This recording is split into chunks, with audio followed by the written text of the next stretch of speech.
વડોદરાની નવી કલેક્ટર કચેરી ખાતે પ્રેસ્કૂલ વેલફેર એસોસિએશન વડોદરાના પ્રમુખ અભિષેક વૈષ્ણવ તથા વડોદરાના પ્રેસ્કૂલના શિક્ષકો અને સંચાલકો મોટી સંખ્યામાં એકત્રિત થઈને પ્લે કાર્ડ સાથે જિલ્લા કલેક્ટર બી જલશાને આવેદનપત્ર આપી રજૂઆત કરવામાં આવી। સરકાર દ્વારા પ્રેસ્કૂલના રજિસ્ટ્રેશનનો જે ઐતિહાસિક નિર્ણય લીધો છે અને એને તમામ મહિલા સંચાલકો સહર્ષ આવકારે છે અને સાથોસાથ હર્ષની લાગણી અનુભવે છે, જેના લીધે તમામ મહિલા સંચાલકોને એક પ્રામાણિક સંસ્થાના સંચાલિકા તરીકે આગવી ઓળખ મળશે।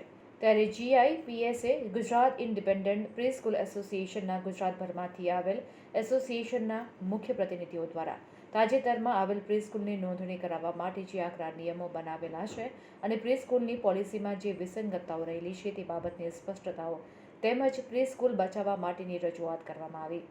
સરકાર દ્વારા રજિસ્ટ્રેશન માટે ઘડવામાં આવેલ નિયમોની સામે પ્રેસ્કૂલોના સંચાલકો દ્વારા રજૂઆત કરવામાં આવી હતી। કોઈપણ residential commercial education BU permission માન્ય રાખવામાં આવે અને BU પરમિશન ન હોવાના કિસ્સામાં સ્ટ્રક્ચરલ સ્ટેબિલિટી સર્ટિફિકેટને પણ માન્ય રાખવામાં આવે। 15 વર્ષના રજિસ્ટર્ડ ભાડા કરારને બદલે 7-11 મહિનાનો નોટરાઇઝ્ડ ભાડા કરારની મંજૂરી આપવામાં આવે તો આ પ્રશ્ન હલ થઈ જાય તેવો છે।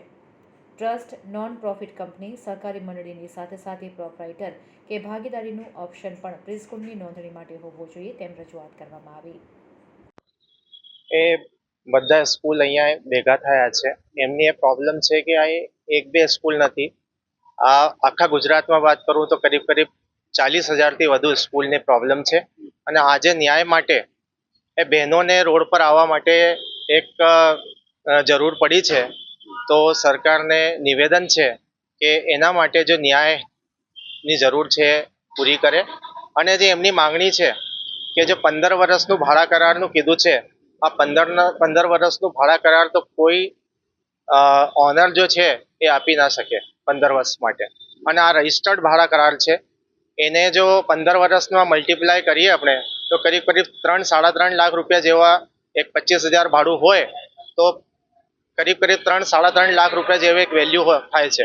એ તો એ બહેનો માટે જે નાના સ્કૂલ 30-40 છોકરા છોકરીનો સ્કૂલ ચલાવતી હોય એનાથી સંભવ જ નથી। આ તો એક માંગણી છે। બીજું BUની જો માંગણી છે એનામાં આ વાત આ છે, BUમાં જો એક રિક્વાયરમેન્ટ છે તો BU જે પોસિબલ હોય, જો કમર્શિયલનું રેસિડેન્શિયલનું જો હોય એ માન્ય કરે, આ અમારી માંગણી છે।